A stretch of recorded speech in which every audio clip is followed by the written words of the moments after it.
ಪಂಚರಾಜ್ಯ ಚುನಾವಣೆ ಬಳಿಕ ಅಲ್ಲೋಲ ಕಲ್ಲೋಲ ಫಿಕ್ಸ್ ಆಗುತ್ತಾ? ಚುನಾವಣೆ ಬಳಿಕ ರಾಜ್ಯದಲ್ಲಿ ರಾಷ್ಟ್ರಪತಿ ಆಳ್ವಿಕೆ ಬರುತ್ತಾ ಅಂತ. ಪಂಚರಾಜ್ಯ ಚುನಾವಣೆ ಬಳಿಕ ಅಲ್ಲೋಲ ಕಲ್ಲೋಲ ಫಿಕ್ಸ್. ಚುನಾವಣೆ ಬಳಿಕ ರಾಜ್ಯದಲ್ಲಿ ರಾಷ್ಟ್ರಪತಿ ಆಳ್ವಿಕೆ ಬರುತ್ತಾ? ತುಮಕೂರು ಗ್ರಾಮ ಶಾಸಕ ಬಿ ಸುರೇಶ್ ಗೌಡ ಹೊಸ ಬಾಂಬ್ ಅನ್ನು ಸಿಡಿಸಿದ್ದಾರೆ. ಸಿಎಂ ನಡೆ ಡಿಕೆ ಹೇಳಿಕೆ ನೋಡಿದ್ರೆ ಕೈ ಕ್ರಾಂತಿಗೆ ಒಳಗಾಗುತ್ತೆ. ಒಂದ್ ಕಡೆ ಡಿಸಿಎಂ ಡಿಕೆಶಿ, ಇತ್ತ ಸಿದ್ದರಾಮಯ್ಯ ಆಪ್ತ ಬಳಗದ ಜೊತೆ ಮೀಟಿಂಗ್ ಮಾಡಿದ್ದಾರೆ.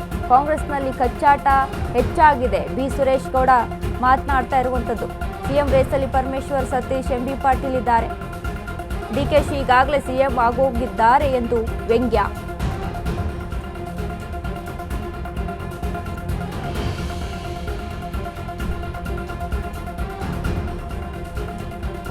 ಎಸ್ ಅಂದ್ರೆ ಈ ರೀತಿಯಾದಂಥ ಸಿಚುವೇಶನ್ ಕಾಂಗ್ರೆಸ್ನಲ್ಲಿ ಇರುವಂಥದ್ದು. ತುಮಕೂರು ಗ್ರಾಮದ ಶಾಸಕ ಬಿ ಸುರೇಶ್ ಗೌಡ ಹೇಳಿಕೆ ಇದು.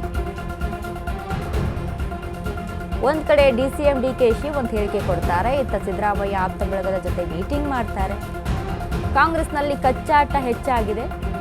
ಬಿ ಸುರೇಶ್ ಗೌಡ ಹೇಳ್ತಾ ಇರುವಂಥದ್ದು. ಸಿಎಂ ರೇಸಲ್ಲಿ ಪರಮೇಶ್ವರ್ ಇದ್ದಾರೆ, ಸತೀಶ್ ಇದ್ದಾರೆ, ಎಂಬಿ ಪಾಟೀಲ್ ಇದ್ದಾರೆ. ಡಿಕೆಶಿ ಈಗಾಗಲೇ ಸಿಎಂ ಆಗೋಗಿದ್ದಾರೆ ಎಂದು ವ್ಯಂಗ್ಯವನ್ನ ಮಾಡ್ತಾ ಇದ್ದಾರೆ ಸುರೇಶ್ ಗೌಡ. ಅವ್ರ ಪಕ್ಷದಲ್ಲಿ ಕಾಂಗ್ರೆಸ್ ಪಕ್ಷದಲ್ಲಿ ಏನ್ ನಡೀತಾ ಇದೆ ಅಲ್ವಾ, ಆ ಸಿಚುವೇಶನ್ ಅನ್ನ ಕಾಮಿಡಿ ಮಾಡುವಂತ ಸಿಚುವೇಶನ್.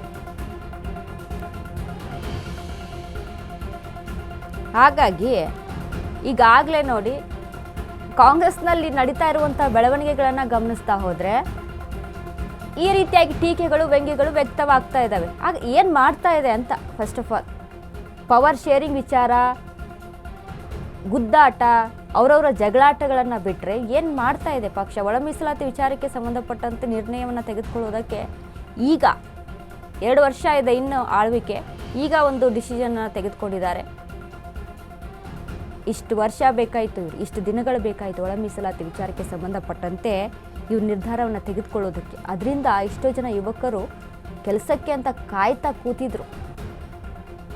ಏಜ್ ಡಿಬಾರ್ ಆಗಿ ಹೋಗ್ತಾ ಇದೆ ಅಲ್ಲಿ, ಯಾವಾಗ ನೀವು ಇದನ್ನು ಘೋಷಣೆ ಮಾಡ್ತೀರಾ ಅಂತ. ಈ ರೀತಿಯಾಗಿ ಅದ್ರ ಜೊತೆಗೆ ಪವರ್ ಶೇರಿಂಗ್ ಕಚ್ಚಾಟ,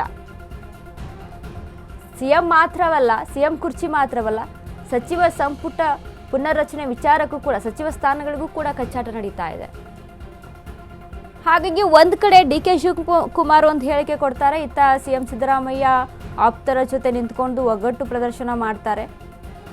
ಒಂದು ರೀತಿಯಲ್ಲಿ ಅಲ್ಲೋಲ ಕಲ್ಲೋಲ ಆಗ್ತಾ ಇದೆ, ಜಗಳ ಕದನಗಳು ಹೆಚ್ಚಾಗ್ತಾ ಇದೆ.